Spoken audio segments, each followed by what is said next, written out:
ஒன்னே ஒன்று நல்லா புரிஞ்சுக்கிறங்க. எந்த ஒரு ஆளுங்கட்சி பண்ற தப்பும் எதிர்கட்சிக்கு பெரிய லெவல் தப்புல எதிர்கட்சிக்கு தெரிய வந்துடும். ஏன்னா இவனும் என்னைக்கும் ஆட்சியில் இவனுக்கும் ஆட்கள் இருப்பாங்க. அப்ப இந்த விஷயம் பத்திரிகைகளுக்கு எல்லாம் தெரியும் மேலே காங்கிரஸுக்கு தெரியும். இது வரைக்கும் ஏன் காங்கிரஸ் பேசல, இப்ப ஏன் காங்கிரஸ் பேசுங்கிற ஒரு கேள்வியை நீங்க கேட்கணும். அப்ப இந்த எம்பிக்கள் பறிக்கிற அந்த விஷயத்த முன்னால எடுத்து பேச வேண்டிய விஷயம் கட்சி யாரு? காங்கிரஸ். ஆனா அதை பேசாம அதை மடைமாற்றி இப்போ பாருங்க மத்திய பிரதேசல பாருங்க, இத்தனை ஏக்கர் நிலத்தை எடுத்தான், இத்தனை ஏக்கர் நிலத்தை எடுத்துட்டான். இது எல்லாருக்குமே தான் தெரியுமே. இவனுக்கு 2 பேருமே முதலாளிகளுக்கான கட்சி, 2 பேருமே உயர் சாதிக்காரர்களுக்கான கட்சி. இப்ப இவங்க 2 பேரை மட்டும் விட்டீங்கன்னா இந்த நான் சொன்ன முதலாளி உயர் சாதிக்காரன் மட்டும் தாங்க வாழ முடியும். பிற்படுத்தப்பட்ட சாதாரண மனுஷன், ஏழை வாழை தொழிலாளர்கள், இப்படி இவங்களுக்கு எல்லாம் வாழ்க்கையே இல்லாம போயிடும். அப்ப அந்த பேலன்ஸை கொண்டு வர்றதுக்காகத்தான் பிராந்திய கட்சிகள் நமக்கு தேவைப்படுது. நான் ஓப்பனா சொல்றேன், ராகுல் காந்திக்கு மோடி அமித்ஷாக்கும் ஒரு சீக்ரெட் அண்டர்ஸ்டாண்டிங் இருக்கு. அந்த அண்டர்ஸ்டாண்டிங் படி இவங்க 3 பேரும் போட்டிருக்கோம் ஒரே விஷயம், பிராந்திய கட்சிகளை அழிக்க வேண்டும். அதுக்கு நான் உனக்கு உதவி பண்றேன். நான் ஒரு பக்கம் பிராந்திய கட்சியோட கூட்டணி சேர்ந்து அவனை அழிக்கிறேன். அவங்க சிவசேனா அவங்க அழிச்சாங்க, 2ஆ உடைச்சாங்க. என்சிபி சேர்ந்து என்சிபி 2ஆ உடைச்சாங்க. நீ கூட்டணி கட்சிகளோட சேர்ந்து பிராந்திய கட்சியோட சேர்ந்து அவனோட கூட்டணி வச்சு அவனை தோக்கடிச்சிரு.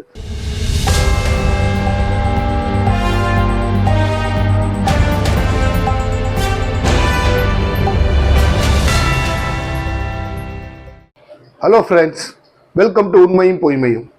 இந்த சேனலில் வரக்கூடிய எல்லா வீடியோக்களையும் தொடர்ந்து பார்க்க நம்ம சேனலை சப்ஸ்கிரைப் பண்ணி பெல் பட்டனை ப்ரெஸ் பண்ணிக்க. அரசியல் என்றைக்கும் பார்த்தீங்கன்னா மிக முக்கியமாக யூஸ் பண்ணக்கூடிய ஒரு விஷயம் அப்படிங்கிறது டைவர்ஷன். அப்படின்னு நம்மளோட கவனத்தை வேறு பக்கமாக திருப்புறது. இது எந்த ஒரு கட்சியுமே ஒரு தவறு பண்ணும்போது அந்த தவறை மக்கள் தெரிஞ்சுக்காத மாதிரி வேற ஒரு பக்கம் திருப்புவாங்க. நம்ம அந்த பக்கம் பார்க்கும்போது இங்கே ஒரு பெரிய விஷயத்த பின்னால் செஞ்சுட்டு போயிடுவாங்க. இது எல்லா அரசியல் கட்சிகளும் பண்ணுறதுதான். ஆனா ஒரு சில சமயங்கள்ல என்ன நடக்கும் அப்படின்னு நீங்க பாத்தீங்கன்னா, 2 கட்சிகள் சேர்ந்துட்டு எதிர்கட்சியும் சண்டை போட்டு இருக்க மாதிரியே 2 கட்சிகள் சேர்ந்து நம்மளை கண்ணில் மண்ணு தூவாங்க. அப்படி நடக்கும். அப்படி சம்பவங்கள் என்றைக்குமே எங்க ரொம்ப நடக்கும்னு பாத்தீங்கன்னா, தமிழ்நாட்டில் அதிமுக திமுக ஜெயலலிதா கருணாநிதி காலங்கள்லாம் நீங்க பாத்தீங்கன்னா அவங்க என்ன பண்ணுவாங்க அப்படின்னா, இவன் பீரியட்ல நாங்க ஜோக்காவை சொல்லுவாங்க, அதிமுக பீரியட்னா நீங்க சன் டிவியை பார்க்கணும், திமுக பீரியட்னா ஜெயா டிவியை பார்க்கணுமா. அப்படி இவன் பண்ற ஊழல் அவன் சொல்லுவான், அவன் பண்ற ஊழல் சொல்லுவான். அவங்களுக்கு ஓரளவுக்கு பண்ற தப்பு வெளியில வந்துடும்.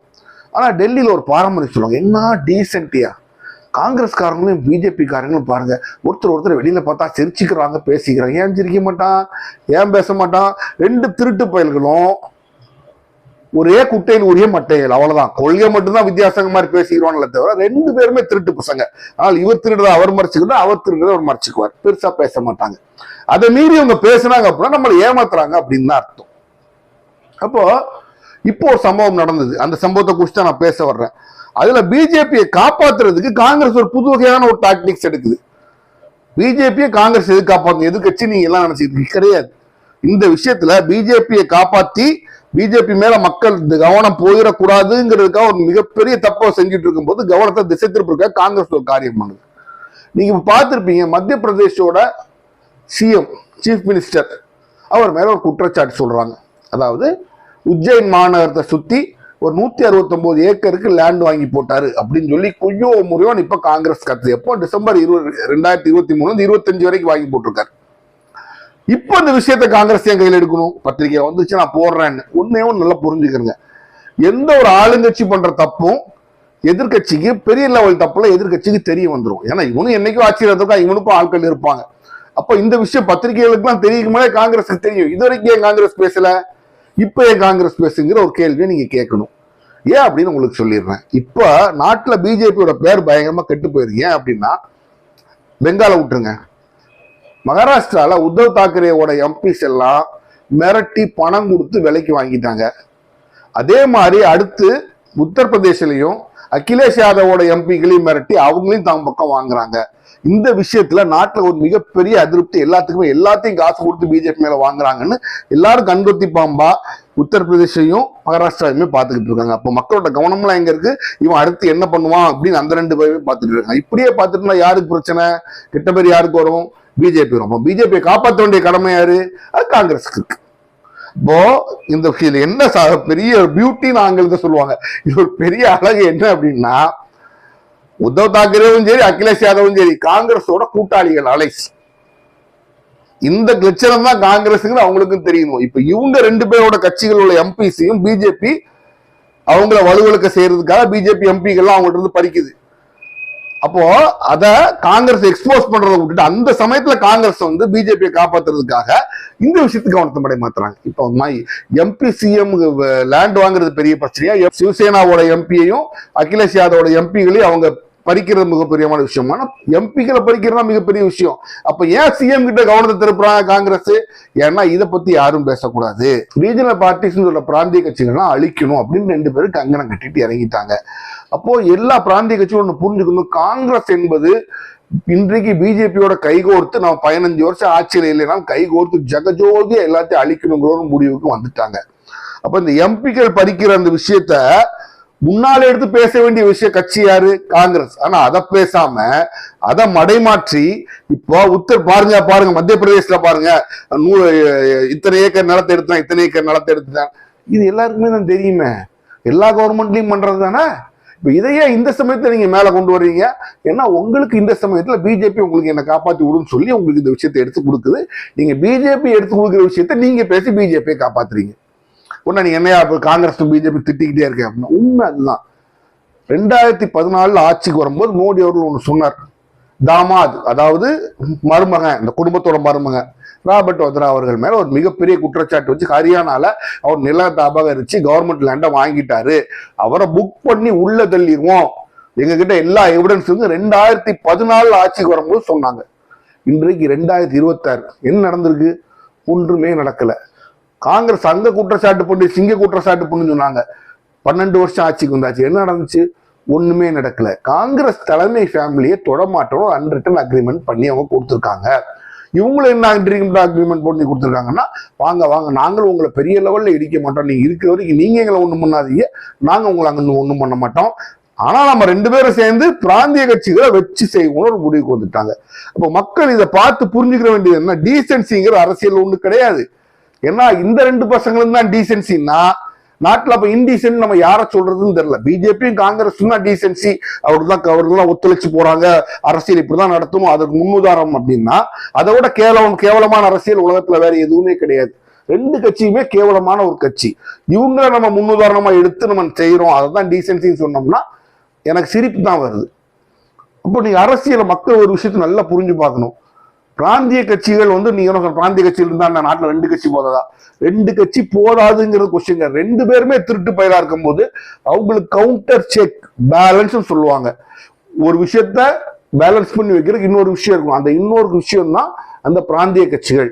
அவங்க இல்ல அப்படின்னா இவனுக்கு 2 பேரோட ஆட்டம் இப்பவுமே ஜாஸ்தியா இருக்கு, இன்னும் ஜாஸ்தியாயிரும். ஒண்ணு புரிஞ்சுக்கிறீங்க, இந்த 2 கட்சிகளுமே முதலாளிகளுக்கான கட்சி, காங்கிரஸ் ஆகட்டும் பிஜேபி ஆகட்டும் முதலாளிகளுக்கான கட்சி. பிராந்திய கட்சிகள் தான் பேரளவு கொள்கையிலேயாச்சு இன்றைக்கும் தொழிலாளர் உரிமை, சாதாரண மனிதன் உரிமை, பிற்படுத்தப்பட்டோர் உரிமை, அந்த உரிமையெல்லாம் பத்தி பேசுறது பிராந்திய கட்சிகள் மட்டும்தான். இவனுக்கு 2 பேருமே முதலாளிகளுக்கான கட்சி, 2 பேருமே உயர் சாதிக்காரர்களுக்கான கட்சி.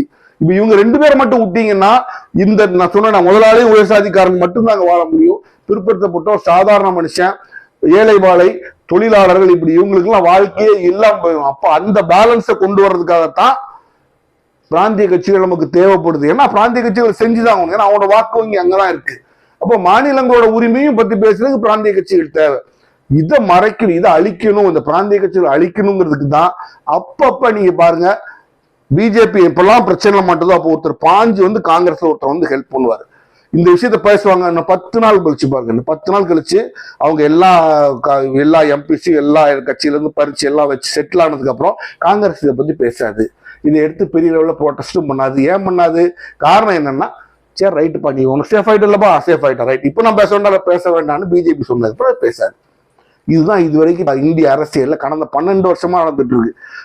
மன்மோகன் சிங் இருக்கு உயிரோட இருந்து ஆக்டிவா இருந்து அரசியல் இருக்க வரைக்காச்சும் கொஞ்சம் பேசினாரு. அவர் போய் என்றைக்கு ராகுல் காந்தி கையில முழுக்க கட்சி ஃபுல்லா செட்டில் ஆச்சோ அன்னையில இருந்து இதுதான் அரசியல். ராகுல் காந்திக்கும், நான் ஓப்பனா சொல்றேன், ராகுல் காந்திக்கும் மோடி அமித்ஷாக்கும் ஒரு சீக்ரெட் அண்டர்ஸ்டாண்டிங் இருக்கு. அந்த அண்டர்ஸ்டாண்டிங் படி இவங்க 3 பேரும் போட்டிருக்கோம் ஒரே விஷயம், பிராந்திய கட்சிகளை அழிக்க வேண்டும். அதுக்கு நான் உனக்கு உதவி பண்றேன், நான் ஒரு பக்கம் பிராந்திய கட்சியோட கூட்டணி சேர்ந்து அவனை அழிக்கிறேன். அவங்க சிவசேனா அவங்க அழிச்சாங்க, 2ஆ உடைச்சாங்க. என்சிபி சேர்ந்து என்சிபி 2ஆ உடைச்சாங்க. நீ கூட்டணி கட்சியோட சேர்ந்து பிராந்திய கட்சியோட சேர்ந்து அவனோட கூட்டணி வச்சு அவனை தோக்கடிச்சிரு. ஆர்ஜேடியை கூட்டணி வச்சே தோக்கடிச்சாங்க, அகிலேஷ் யாதவ் கூட்டணி வச்சே தோக்கடிச்சாங்க, இங்க டிஎம்கே கூட்டணி வச்சே தோக்கடிச்சு, கடைசி வரைக்கும் அந்த கட்சிகளை பாடாப்படுத்துறது. அவன் போதுண்டா சாமி நினைக்கிற சுச்சுவேஷன்ல அவங்க இடத்துல எலெக்ஷன் தோத்து போவாங்க. இது காங்கிரஸ் அந்த பிராந்திய கட்சிகளுக்கு சேருது. அப்போ மக்கள் ஒரு விஷயத்த நல்லா புரிஞ்சுக்கணும். தேசப்பற்று என்பது தேசிய கட்சிகளுக்கு வாக்களிப்பவர் மட்டுமே கிடையாது. தயவுசெய்து புரிஞ்சுக்கோங்க. தேசப்பற்று என்பது என் நாடு நல்லா இருக்கணும், நாட்டு மக்கள் நல்லா இருக்கணும்னு நினைக்கிறவங்களுக்கு நீங்க வாக்களிக்கணும். இவங்க ரெண்டு பேருமே அப்படி எண்ணம் கொண்ட கட்சிகள் கிடையாது. நல்லா புரிஞ்சுக்கங்க. இவங்க ரெண்டு பேருமே உயர் சாதிக்காரர்களுக்கான முதலாளிகளுக்கான கட்சி தான், நாட்டுக்கான கட்சிகள் கிடையாது. தயவு செய்து புரிஞ்சுக்கங்க. பிராந்திய கட்சிகளாச்சும் அந்த பிராந்தியம் நல்லா இருக்கும், நாடு நல்லா இருக்கும் கொஞ்சமாச்சும் யோசிப்பாங்க. இவங்களுக்கு அந்த எண்ணமே கிடையாது. அப்போ நீங்க இவங்க ரெண்டு பேரும் தேசிய கட்சி, அதனால பாரத் மாதா கி ஜெயன்னு சொல்லணும்னா இவங்க ரெண்டு பேருக்கு தான் ஓட்டு போட்டு நினைக்காதீங்க, போடாதீங்க.